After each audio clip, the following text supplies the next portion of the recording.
explain for our viewers what this decision means for you and other businesses like yours?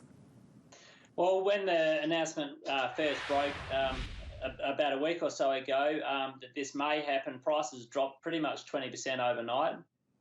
Forward prices for this year's crop, and then in the meantime, there's been a little bit of a recovery. We're probably looking at about a 15% price drop over what we were getting before. And when you think of most businesses, a 15% drop in your gross revenue pretty much takes your profit margin away. So for barley growers in Western Australia, which is the biggest exporting state in Australia, and Australia is the biggest barley exporting nation in the world, so it's West Australia is sort of it, and it's a pretty big impact on our bottom line this year. And so what does it mean in terms of reassessing production levels? Those are going to need to change, aren't they? Well, look, I mean, unfortunately for most people, this decision's come at a pretty bad time. Ourselves, we're in the middle of seeding, and most grain farmers around Australia are in the middle of seeding their winter crop. And barley tends to go in pretty early on in the program. So most of the barley is actually in the ground. I'd estimate somewhere between 80 and 90% of the barley in West Australia is in the ground now.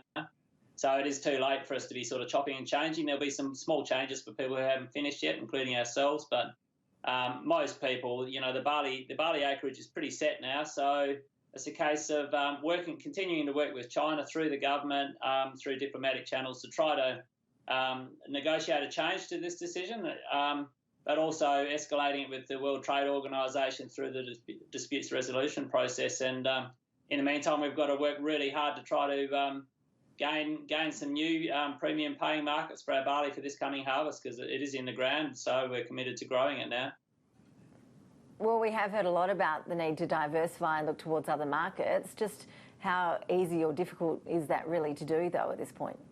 Well, that's a long-term process. And obviously Australia has other markets other than China, but majority of our barley has been going to China. They love our barley. They appreciate that it's the best barley in the world, which is well known to be the best barley in the world. It makes the best beer.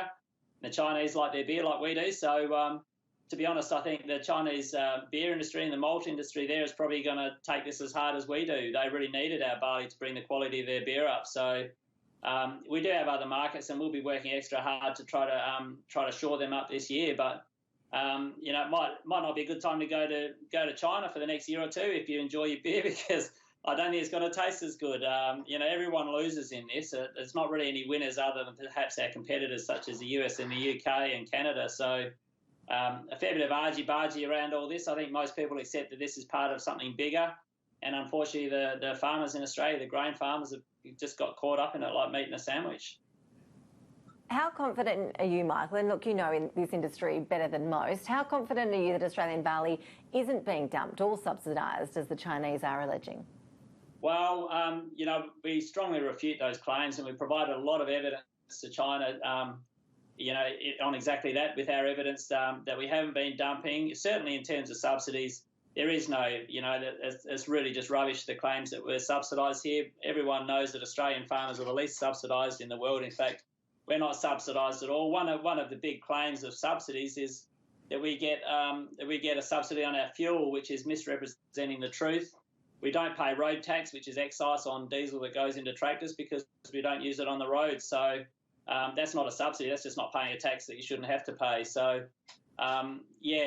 we strongly refute those claims, and we put a lot of evidence together in submissions to the Chinese. We're not sure that a lot of credence has been paid to those submissions, so that's something else that we'll be pursuing, particularly through our national connections, to see if they can reconsider this decision once all the evidence has been weighed up. You mentioned that it feels like you're being caught up in what appears to be a larger issue at play here of China's displeasure with Australia. We know we've seen a lot of commentary about Australia's push for a COVID-19 inquiry and how that's been received by the Chinese. It must be incredibly frustrating. What's your take on the way the Australian government has been handling that diplomatically? I mean, we're at a stage here where the Trade Minister, Simon Birmingham, can't even get his counterpart to return a phone call. Yeah, look, it's really frustrating, isn't it? There's two very distinct issues here. One is about trade, one is about health. There's the WHO for the health side of it, there's WTO for the trade side of it. They need to be kept separate. Trying to conflate the two just muddies the water. I have the sense that perhaps China is sort of conflating the two, but that just frustrates us. why should the Chinese maltsters and the Australian grain growers get caught up in a dispute over something to do with health?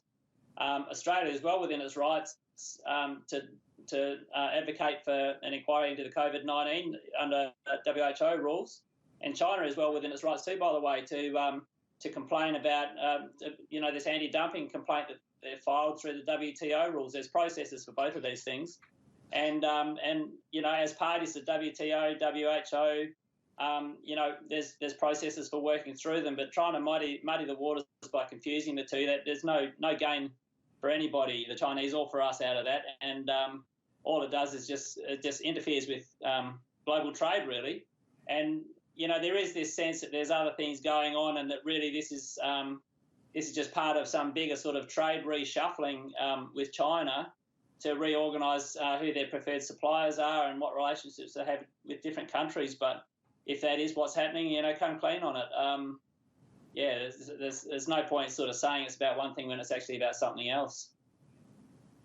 Michael Fels, we all hope that this gets sorted out ASAP for you and those of you who are there in Western Australia in particular trying to produce this barley and get it off to China. Appreciate you joining us and sharing your insights with us. Thank you. No, you're very welcome. And I'd just like to say thanks too to the federal government and the state government in Western Australia for the immense efforts they're putting into trying to get a resolution here. So as the victims, I guess, of this decision, grain growers, we're strongly appreciative of that support that we're receiving. And we'd like to support it into the future and keep it coming and see if we can bring a change about it.